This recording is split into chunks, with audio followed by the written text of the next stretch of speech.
The men of the U.S. 2nd and 3rd Armored Divisions first realized just how thin the Shermans' armor really was, not in a briefing room, but in the hedgerows of Normandy, where the fog lifted on the morning of June 9, 1944, to reveal a battlefield designed to kill tanks. The bocage was a maze of earthen walls, tight lanes, sunken roads, and fields so enclosed that a Sherman could roll forward 20 feet and be staring down the barrel of a Panzer IV or a POC 40 anti-tank gun hidden behind a hedge no thicker than a man's chest. The crews had trained for desert warfare, for open maneuver, for long-range gunnery ranges in England. They had not trained for this. Private First Class John McElroy of the 745th Tank Battalion recalled the moment his commander saw the first Sherman knocked out near Auduville-le-Hubert. "The shell went through us like we were made of paper," and he wasn't exaggerating. The Sherman's Glacius, 51 millimeters at 56 degrees, might have looked good on paper, but the German 75 millimeter KWK-40 L-48 mounted on the Panzer IV and the nearly identical POC 40 anti-tank gun could punch through that armor at ranges of 1,200 to 1,500 meters. In the open, that meant a duel. In Normandy, that meant slaughter. On June 10th, a platoon from the 3rd Armored Division rolled toward Caumont when a POC 40 hidden behind a camouflaged hedgerow fired 3 rapid shots. The first round hit the lead Sherman's Glacius and penetrated clean through, killing the driver instantly. The second punched through the assistant driver's position. The third ricocheted inside the turret, igniting stored ammunition. The tank brewed up in under 30 seconds. German gunners laughed. To them, the Sherman was predictable, thinly armored, gasoline-fueled, and easy to burn. The nickname Tommy Cooker, once reserved for British Churchills and Cromwells in North Africa, now spread among German crews to describe the American tank, a vehicle that cooked its crew the moment it was hit. But American tankers were quick learners, and they were angry. In the hedgerow fighting around Saint-Lô, they noticed something strange. Shermans that happened to carry spare track blocks on the front hull sometimes survived hits that would have killed others. On June 12th near Trevière, a Sherman of the 741st Tank Battalion took a frontal hit from what survivors believed was a Panzer IV. The round struck a row of spare track links bolted to the Glacius. The track shattered. The tank didn't. The round failed to penetrate. The crew lived. 2 days later, another Sherman from the 2nd Armored Division survived a 75 millimeter APC-BC round because it struck an area where 2 spare track shoes had been welded by a crewman who disliked the way they rattled on the fenders. The idea spread like wildfire. Sherman crews began welding track blocks directly onto the hull, first as improvisation, then as a habit, then as doctrine. In the fields around Saint-Lô, tank maintenance teams worked into the night, scavenging discarded tracks from wrecked vehicles, heating them with cutting torches, and welding them to the Glacius of every Sherman they could find. Some crews bolted them instead, hammering pins into place while artillery whistled overhead. Others welded pieces of bogie wheels, spare road wheels, even fragments of destroyed Panzer IV side skirts. Anything that could add steel became armor. The 3rd Armored Division's after-action report from June 1944 noted, "Field application of additional track links has proven effective in defeating incoming 75 millimeter fire at extended ranges." German tankers soon noticed the change. In early July, during fighting near Carentan, a Panzer IV of the 12th SS Hitlerjugend Division fired at a Sherman from roughly 1,300 meters. The gunner expected a kill. Instead, the round struck a welded patch of track and bounced off at an angle. The Sherman fired back and withdrew behind the hedgerow. The German gunner was stunned. It wasn't that the Sherman had suddenly become a tiger. It was simply tougher than it used to be. Despite the small psychological advantage the Americans gained, the reality remained brutal. Even with added track armor, the Sherman was still vulnerable. On June 19th near Saint-Fromond, 3 Shermans advanced along a narrow lane when a POC 40 opened fire. The first tank, despite its improvised armor, was hit at the turret ring and destroyed. But something had changed. The 2nd and 3rd tank both managed to reverse and escape, something far less common in the opening days of Normandy. Tankers understood the truth. Track armor wasn't perfect, but it bought time. Seconds, sometimes minutes, and in tank combat, seconds meant survival. By the end of June 1944, the practice had become so widespread that depot personnel at Isigny and Omaha Beach began stockpiling damaged track sections specifically to supply frontline tank units. Welding crews moved from battalion to battalion, reinforcing every Sherman that came through the workshops. In some units, not a single tank rolled into battle without at least 10 spare track shoes welded onto the glacis. German tank crews saw the change firsthand during the battles around Saint-Lô. A German gunner later recalled, "Some American tanks now carried many tracks on the nose. We needed closer distance for penetration." And that was the key. The Sherman didn't stop German shells entirely. It simply forced Panzer IVs and POC 40s to get closer, exposing themselves to return fire from the 75mm M3 gun or from flanking infantry equipped with bazookas. Normandy was still deadly. Sherman crews still died in burning tanks, but the balance had shifted, slightly yet significantly, because American crews refused to accept the Sherman's weakness and instead welded their survival onto the front of their tanks. And soon, the Germans, who once laughed, would learn that those crude pieces of track could mean the difference between a quick kill and a tank that kept coming.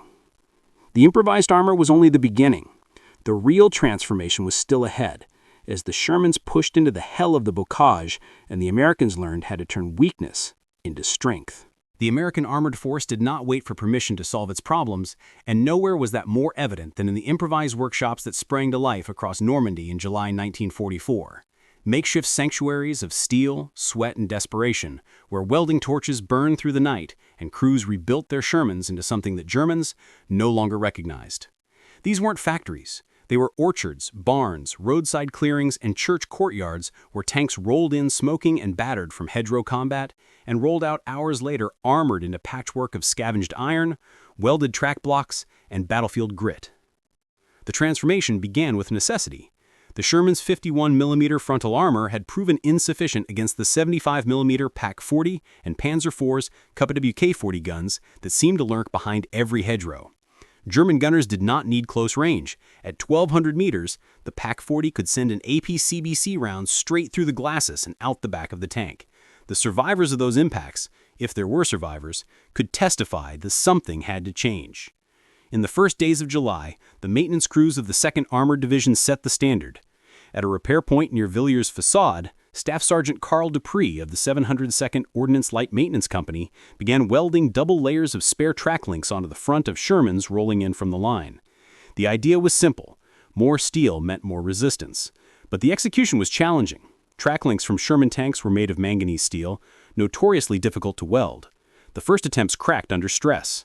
Dupree and his team solved the problem by preheating the track sections with blowtorches, allowing the welds to fuse properly. Before long, they were producing reinforced Shermans faster than crews could bring them in. News of Dupree's method spread like wildfire. Soon, the 3rd Armored Division, the famous Spearhead, adopted the practice at their workshops near Les Desert. Technicians welded not just tracks, but road wheels, bogie arms, Panzer IV Schürzen plates, and even steel beams ripped from collapsed farmhouses. Drivers arriving with damaged tanks joked that their Shermans were becoming Frankensteins, ugly, misshapen things built from the dead. But every man knew why it mattered. More armor meant more chances to get home alive. At the same time, crews were learning through experience what worked and what didn't. Track blocks welded horizontally tended to angle incoming rounds upward, sometimes ricocheting them over the turret. Vertical patterns dissipated kinetic energy more effectively. Crews experimented. Patterns emerged. The most common reinforcement by mid-July was 6 to 8 track shoes on the glacis, arranged in 2 horizontal lines, and 4 to 6 on each side of the hull, placed over ammunition racks and fuel tanks. These improvised defenses did not make a Sherman invulnerable, they made it unpredictable. German gunners who had once relied on the certainty of penetration now found themselves firing at tanks that did not react as expected. Reports from the 12th SS Panzer Division Hitlerjugend in mid-July noted, American tanks display welded plates and tracks on frontal armor. Penetration at long range is reduced. But the real advantage came in the bocage. In the close quarters of Normandy's dense hedgerows, tank duels happened often at ranges under 300 meters. At such distances, even with added armor, the Sherman remained vulnerable, but not as vulnerable as before. A Sherman that might have been destroyed by the first AP round from a Panzer IV could now survive long enough for the gunner to fire back, or for infantry to flank the German position with bazookas. A single second of survival was enough to win or lose a fight in the hedgerows. That second was exactly what track armor bought. American tankers quickly became students of survival. Sergeant Bill Henderson of the 67th Armored Regiment wrote that crews began searching knocked-out German tanks for anything metal and heavy. He described finding a Panzer IV with its side skirts blown off, the armor plates lying in a ditch. His crew tore them free, dragged them across a field under sniper fire, and welded them onto their Sherman the same night. If the crowds built it to stop Russian guns, it can damn well help stop theirs too, Henderson wrote. In early July, during fierce fighting near Le Mesnil-la-Delie, a Sherman of Combat Command A took a hit from a PaK-40 at roughly 800 meters. The round struck a welded road wheel bolted to the glasses, shattered it, and failed to penetrate the hull. The crew stayed in the fight. They later reported killing the German gun crew with HE rounds. Stories like this spread through armored battalions, boosting morale in a theater where tankers often joked grimly that Sherman crews had life expectancies measured in seconds during an ambush. By mid-July, American field commanders recognized the growing importance of improvised armor. General Maurice Rose of the 3rd Armored Division formally noted that track armor significantly improves survivability at combat ranges typical of Normandy. The Ordnance Department was slower to acknowledge it, but the men on the ground didn't wait for official policy. They kept welding. By the time the Americans approached Saint-Lô, many Sherman tanks looked nothing like the clean-lined vehicles photographed in training manuals. They were beasts, scarred, uneven, thickened with steel scavenged from friend and foe alike. And yet, beneath the crude appearance, these modifications were not random acts of desperation, they were the first stage of a transformation. A tank that had once been mocked by German crews was slowly becoming something else, a machine whose crews refused to let it die easily. Normandy had taught the Americans a brutal lesson.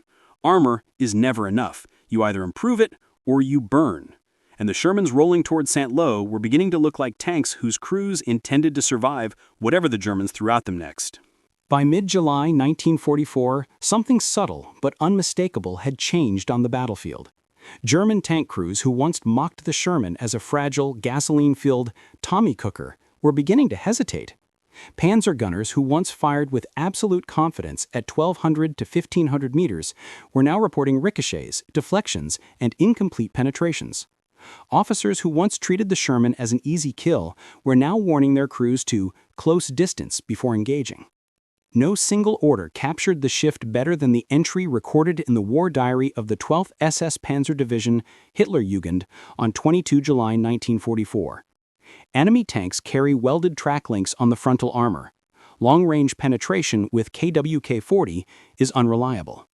For the first time in the campaign, German tank crews realized the Americans had solved one of the Sherman's greatest weaknesses, not with factory upgrades, but with the battlefield itself. The first major moment of shock came near Hebet-Crevon on 16 July, when a Panzer IV from Panzer Lehr engaged 2 Shermans across an open field. The German gunner, Gefreiter Ulrich Kramer, later told interrogators that he fired at 1,300 meters, well within the weapon's lethal range. The APCBC round hit squarely on the glasses of the lead tank. Sparks flew, a chunk of track tore loose. The Sherman kept moving. Kramer fired again, another hit, no penetration.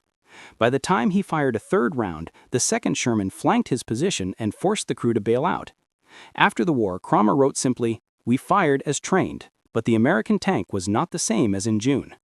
Incidents like this were not isolated. On 23 July, during the approach to Saint-Lô, a Sherman of the 67th Armored Regiment survived 3 frontal hits at roughly 1,000 meters. The division's after-action report stated the reason bluntly. Improvised track armor absorbed energy from 2 hits. Third round struck at an angle due to welded shoes. For tankers who had watched friends die inside burning Shermans only weeks earlier, this was nothing short of miraculous. The sense of helplessness began to fade. Confidence returned, cautiously but undeniably. Meanwhile, German technical officers began examining knocked-out and abandoned U.S. tanks more closely. They noted the armor patterns, measured the thickness of added steel, and recalculated penetration tables. Analysts of Panzergruppe West estimated that track armor increased the effective resistance of the Sherman glasses by 20 to 40 millimeters, depending on angle and welding technique, enough to degrade long-range penetration from the PaK-40 and Panzer IV's KWK-40. The PaK-40 was still deadly, the Panzer IV was still lethal, but the clear overmatch they enjoyed in June had narrowed, not eliminated, but narrowed. To German tactical planners, that meant one thing: the Americans were adapting faster than expected. The psychological effect was enormous. Before July, many German tankers considered the Sherman a nuisance, something to be swept aside unless backed by British Fireflies or tank destroyers. But now, after multiple reports of Shermans surviving long-range hits, German gunners began holding fire until 800 meters or less, dangerously close in the bocage, where American infantry armed with bazookas could ambush them from 10 meters away. What had been a comfortable engagement distance had now become a killing zone. American units quickly noticed the shift. Lieutenant Aaron Kaplan of the 3rd Armored Division wrote in his journal, "We see the Panzers trying to close the distance now. They are aggressive but no longer certain." That uncertainty became costly for the Germans.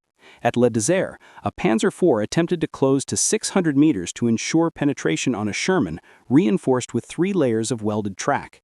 As the Panzer advanced through a narrow lane, infantry of the 26th Infantry Regiment struck from both sides with bazookas.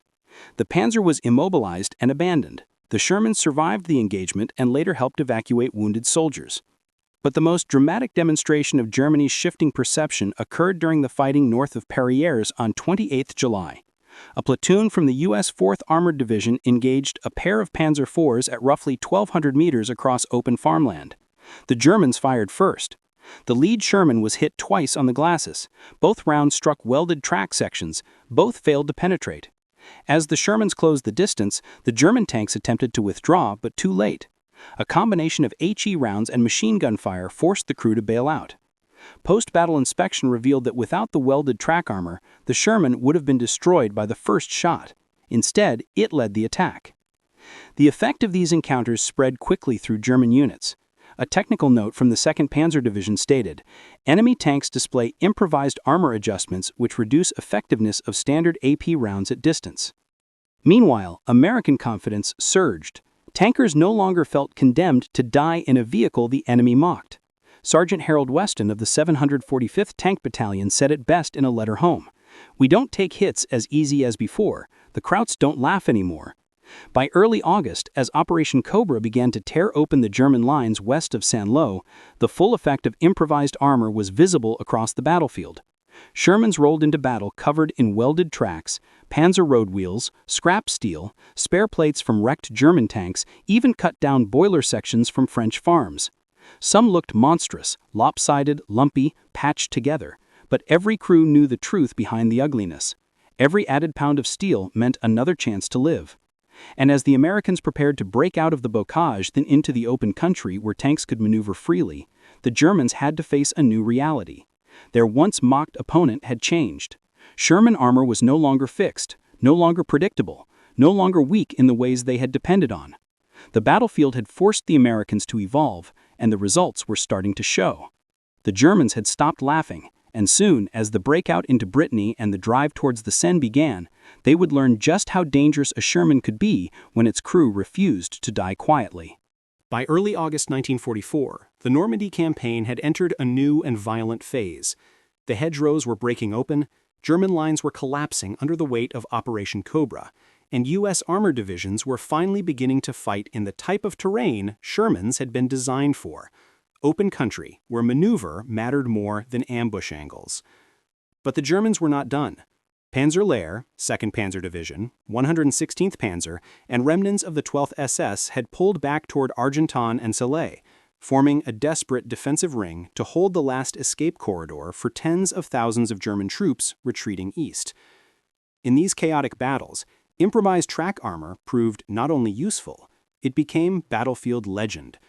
Shermans that had entered Normandy as thin-skinned, lightly protected vehicles were now rolling into the Falaise battles looking like iron monsters, their hulls and turrets layered with welded track blocks, Panzer road wheels, sheets of salvaged armor, and sometimes even entire shirts and plates scavenged from destroyed German tank destroyers.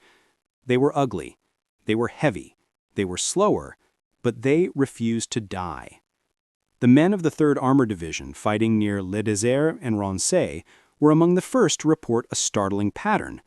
German gunners began firing more urgently at Shermans that looked heavily reinforced, sometimes choosing them before thinner vehicles simply because they appeared tougher.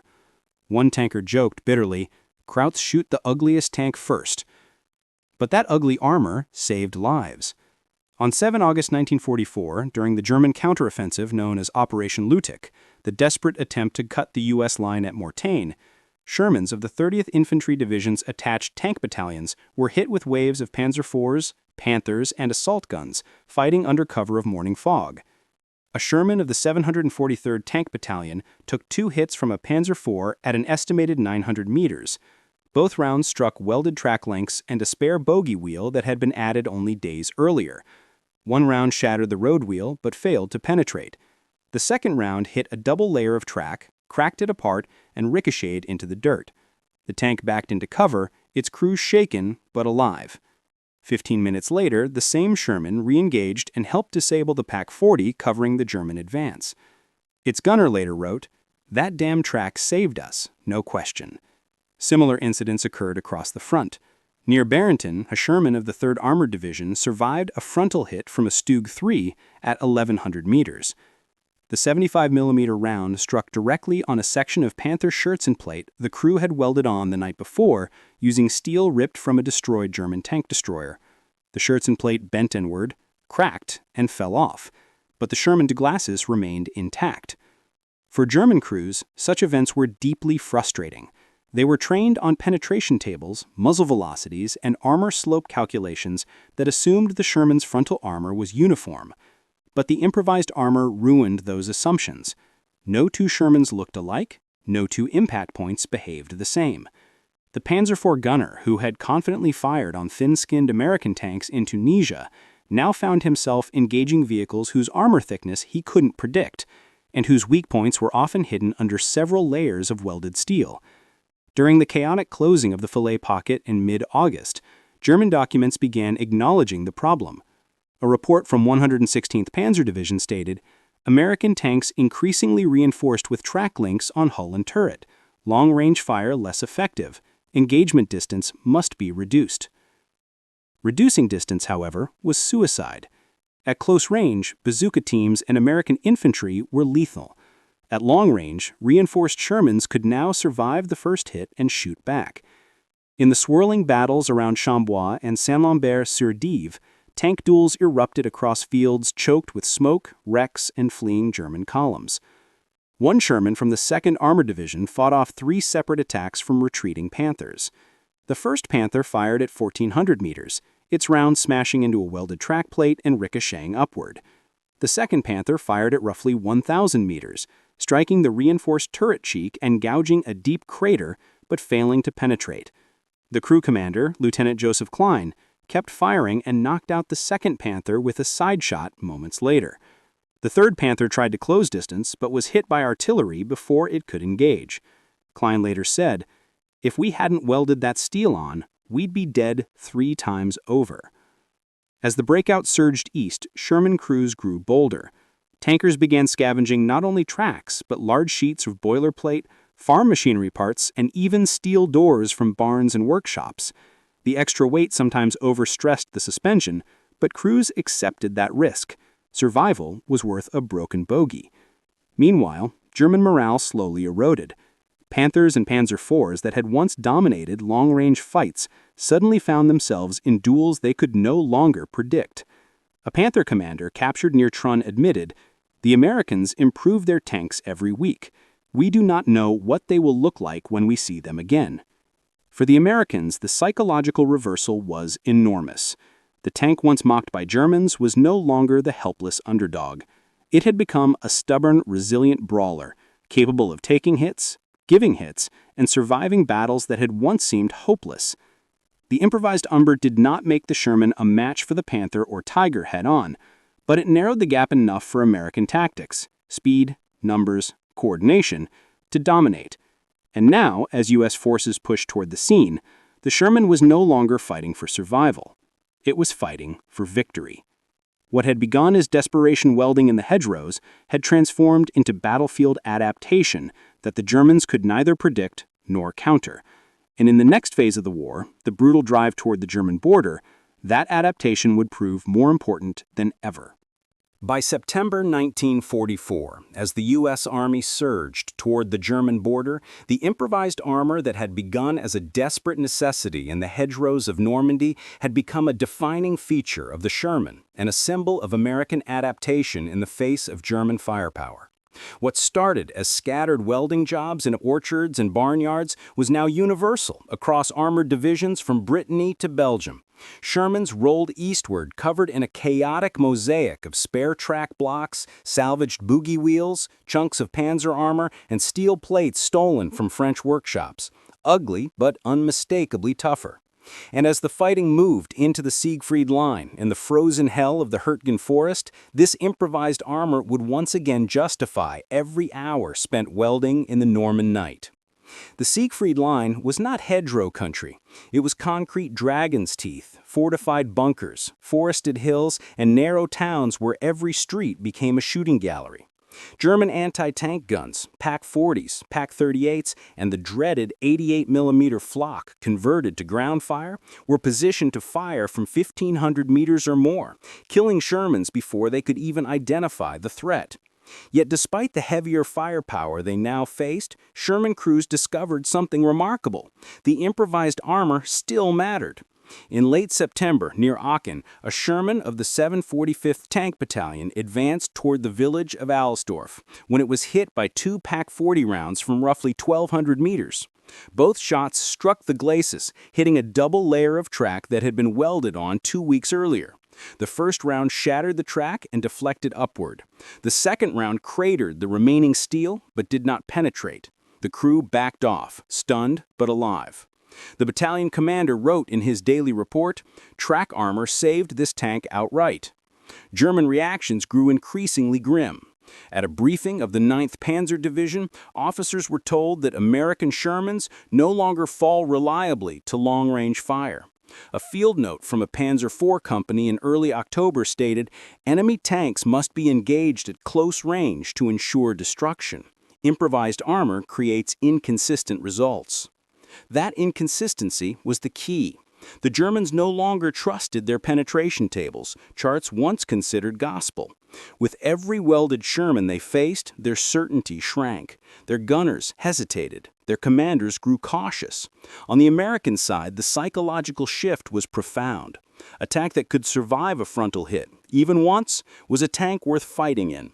Crews who had once felt like bait now felt like contenders. And nowhere was this more evident in the forests of Hürtgen, a nightmare of mud, mines, fog, and tree bursts that shattered entire companies. Tanks were forced into narrow forest trails where German anti-tank teams waited with Panzer Fausts. Armor was hit not at 1,200 meters, but at 30 meters. Even here, track armor bought time. On 21 November, a Sherman of the 3rd Armored Division was ambushed by a Panzer Faust at close range. The warhead struck a welded road wheel on the lower hull, detonated against it, and blew the wheel apart, but did not breach the fighting compartment. The crew escaped with minor injuries. One wrote later, "Someone else's wheel saved our lives." As the winter closed in and the Ardennes offensive erupted on 16 December 1944, the Shermans again entered a deadly duel with German armor. Not just Panzer IVs and Stugs, but Panthers and Tiger I tanks capable of killing a Sherman frontally at over a mile. No amount of welded tracks could save a Sherman from an 88mm at close range. The crews knew that. But they also understood that in a battle defined by poor visibility, forest fighting, and ambushes, surviving the first hit could mean everything. On 19 December, in the defense of St. Vith, a Sherman of the 7th Armored Division took a glancing hit from a Panther at 900 meters. The round struck 2 layers of welded track, shattered them, scarred the glacis, and ricocheted off. The crew immediately threw smoke and withdrew to cover. Without the improvised armor, that first shot would have been fatal. Sherman crews now welded tracks around the turret face, on the gun mantlet, and over the sponsons. Some tanks were so heavily covered and spared track that German infantry called them Eisenigel, iron hedgehogs. American tankers embraced the term. They had become armored porcupines, bristling with steel teeth meant to deflect death. Even in the harshest fighting of the Ardennes, evidence of their success accumulated.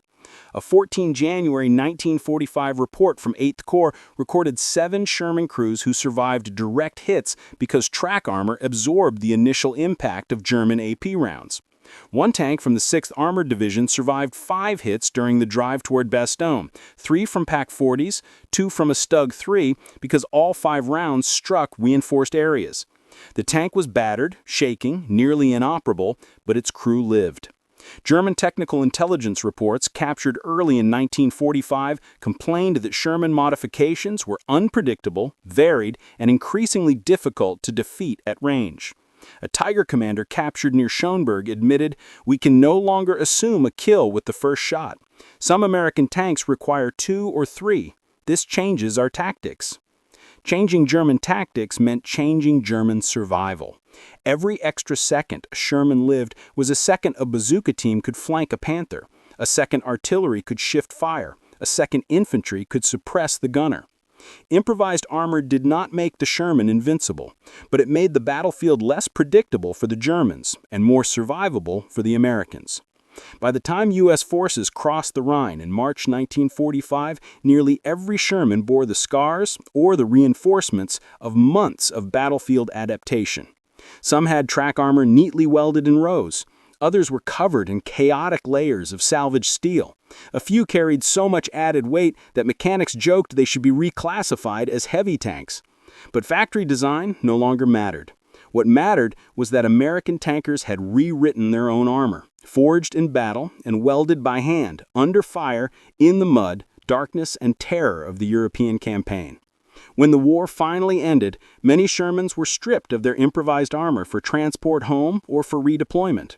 But the men who survived never forgot what those crude steel plates had given them.